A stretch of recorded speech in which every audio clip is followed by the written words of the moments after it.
درخت کا کلام کرنا اور آپ صلی اللہ علیہ وسلم کی نبوت کی شہادت اور آپ کی دعوت پر آنا۔ حضرت ابن عمر رضی اللہ تعالیٰ عنہ بلا سند روایت کرتے ہیں کہ انہوں نے فرمایا، ایک سفر میں ہم رسول اللہ صلی اللہ علیہ وسلم کے ساتھ تھے کہ ایک اعرابی آپ صلی اللہ علیہ وسلم کے قریب آیا۔ آپ صلی اللہ علیہ وسلم نے فرمایا، اے اعرابی کہاں کا قصد ہے؟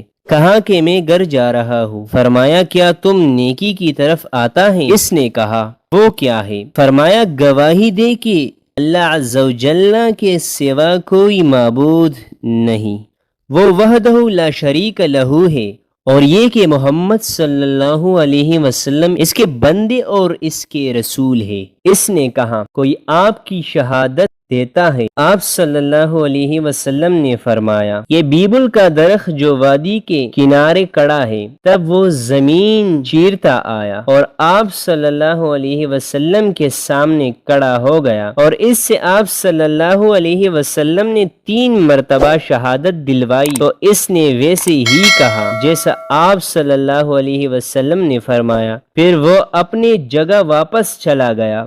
حضرت بریدہ رضی اللہ تعالیٰ عنہ سے مروی ہے کہ ایک اعرابی نے نبی کریم صلی اللہ علیہ وسلم سے کوئی نشانی مانگی۔ آپ صلی اللہ علیہ وسلم نے فرمایا، وہ سامنے درخت سے کہو کہ تجھ کو رسول اللہ بلاتے ہیں۔ راوی کہتے ہیں کہ وہ درخت اپنی دائیں اور بائیں اور آگے پیچھے ہلا اور اس کی جڑ ٹوٹے، پھر زمین چیرتا شاخے کو گھسیٹتا حاضر ہوا اور رسول اللہ صلی اللہ علیہ وسلم کے سامنے کھڑے ہو کر عرض کیا، السلام علیکہ یا رسول اللہ۔ اعرابی نے کہا، اس کو حکم دیجئے کہ اپنی جگہ واپس چلا جائے۔ بس وہ واپس ہوا، اس کی جڑ زمین میں داخل ہو گئی اور سیدھا کھڑا ہو گیا۔ اعرابی نے کہا، مجھے اجازت دیجئے کہ میں آپ کو سجدہ کروں۔ فرمایا، اگر میں کسی کو حکم دیتا کہ وہ کسی دوسرے کو سجدہ کرے تو میں عورت کو حکم دیتا کہ وہ اپنے شوہر کو سجدہ کرے۔ اعرابی نے کہا، مجھے اجازت دیجئے کہ میں آپ کے